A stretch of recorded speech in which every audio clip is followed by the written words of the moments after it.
अस्सलामु अलैकुम वरहमतुल्लाहि वबरकातुहू अऊज़ु बिल्लाहि मिनश शैतानिर रजीम बिस्मिल्लाहिर रहमानिर रहीम। आज मैं आपको बताऊंगा कि साइनोसाइटस जो है ये एक क्या बीमारी है और इससे आप कैसे बच सकते हैं। अक्सर लोगों को जिनको ये हो जाती है और जल्दी उनको आराम नहीं आता, नाक बंद रहती है, नज़ला कीड़ा जो आम लोग कहते हैं वो गिरता रहता है और इसके साथ साथ उसको सांस उनको लेना मुश्किल हो जाता है, छींकें आनी शुरू हो जाती हैं।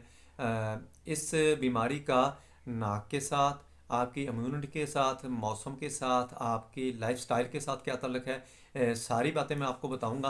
पूरी वीडियो देखें, आपको बहुत ज़्यादा फ़ायदा होगा। वीडियो को स्किप ना करें, आपका बहुत ज़्यादा फ़ायदा है। ये नॉलेजेबल वीडियो होती है मेरी आपके लिए। मैं आपको मेडिकल जो नॉलेज है वो आपको अवेयर करना चाहता हूँ उसके मुताल्लिक़ कि आपको अगर कोई खुदा न खास्ता बीमारी है तो आप उसका तदारक कैसे कर सकते हैं। जब आप खुद बीमारी को समझते हैं तो उसकी ट्रीटमेंट भी अच्छी ले सकते हैं, अच्छा डॉक्टर